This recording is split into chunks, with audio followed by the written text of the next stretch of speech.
Olá pessoal, nós vamos estar falando um pouquinho agora sobre o handball. O handball hoje nós sabemos que ele, principalmente no Brasil, existem regiões, cidades que são assim, totalmente influenciadas pelo handball. E você vai ver que o Brasil até então, Teresópolis, não é tão influenciado. Existem pessoas que gostam de jogar handball, mas a gente vai ver agora nesse período que o handball ele é assim praticado por muitas pessoas, não tão com essa popularidade ou com essa popularização igual ao futebol, conforme nós falamos, mas ele é muito bem jogado e nós vamos estar falando um pouco sobre isso. É bastante interessante esse histórico do handball e como isso começou, chama muito a nossa atenção. Bom, o handball, ou handball, conforme eles eram chamados, é um esporte coletivo que envolve passes de bola com as mãos. Ao contrário dos pés, o futebol, se você tocar com a mão, é falta. O handball, se você tocar com o pé, é falta. Praticado entre duas equipes, o nome dessa modalidade esportiva é proveniente da língua inglesa, visto que hand significa mão e ball, claro, significa bola, ou seja, bola segurada com a mão, ou mão jogando influenciado pela bola. A bola de handball em sua história, ela foi feita de couro e para que as equipes masculinas ela possui um diâmetro maior hoje e um material mais adequado. Há uma diferença nas bolas masculina e feminina. Sendo assim, então, os homens ela tem de 50 a 60 centímetros de circunferência e a massa em gramas de 453,6 gramas, diferente das mulheres, que pode variar de 54 a 56,4 centímetros de circunferência e a sua massa em gramas 368,5. Muito bem, vamos falar um pouquinho agora sobre a origem do handball. É um material resumido, mas eu quero que você preste bastante atenção nesse material resumido. O handball ele foi criado pelo educador físico, ou pelo professor de educação física, em 1919, por um alemão, Karl Stillings, ou Karl Skillings, entre 1890 a 1956. Nesse ano, ele e os outros parceiros, outros amigos de trabalho, reformularam o esporte para deficiente visual, chamado de Tortball. Então ele começou a identificar sobre as regras, ele identificou as regras iniciais foram aderidas por esse professor, por esse alemão, Karl, e dá para nós entendermos que ao mesmo tempo ele começou a adaptar também esse esporte para deficiente, que hoje também é utilizado nas Paralimpíadas e etc. Né?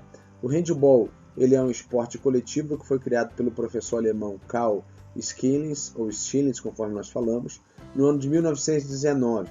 Após ter essas regras publicadas pela Federação Alemã de Ginástica, o esporte então ele começa a ser praticado de uma forma competitiva.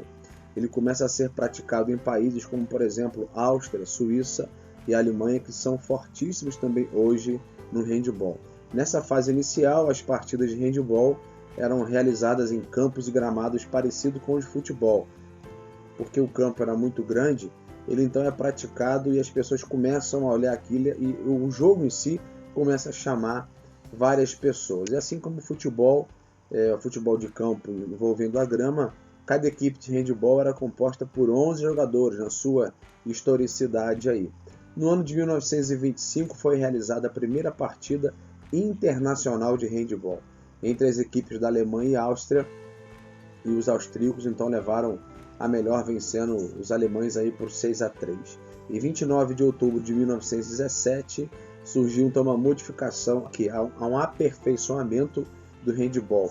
O professor alemão da Escola Normal de Educação Física de Berlim, Karl, e com a colaboração de dois patrícios, Max Heissen e Erich Koning, trabalharam então na formação do handball como esporte competitivo. Até então, o esporte era considerado como lazer e ele foi tomando uma proporção gigante e a competição ela entrou.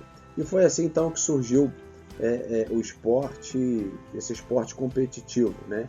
Que anteriormente era praticado apenas como preliminar e mais o sexo feminino, que explorava muito, e agora já seria praticado também pelo sexo masculino, o que aumentaria ainda mais o espírito de competição. E qualquer esporte que envolve, não desprezando a questão feminina, hoje você tem essa questão de competição, essa questão de competitividade para as meninas, mas você sabe que o futebol então é muito competitivo quando coloca homens, o handebol, o voleibol, o basquete, enfim. Colocaram homens no meio, a competição acontece. E é por essa razão que chamamos Carl Schillings, então, o pai do handebol, já que foi ele que adaptou o Turbo e para o handebol, forçando assim então essa popularidade ou a popularização no jogo em toda a Europa. E o professor Schillings então fez palestras sobre a nova modalidade e ele foi chamado para divulgar esse esporte em vários países porque as pessoas estavam gostando muito e a sua agenda foi bem escassa, foi bem vasta no começo. No começo não tinha ninguém e depois então a sua agenda começou a tomar uma proporção muito grande, né? E aí então essa nova modalidade, principalmente nos anos aí de 1920 e 1930, foi onde o handebol ele começou a difundir bastante. Então aqui você tem as pessoas jogando handebol ainda com a bola de couro, o uniforme também adaptado, usavam praticamente chuteiros também, só que com as suas travas baixas, e era o jogo de handebol jogado em gramas. Para você ver, o jogo de handebol era realizado em gramado, com 11 jogadores para cada lado, e nessa época os estádios da época lotavam, né?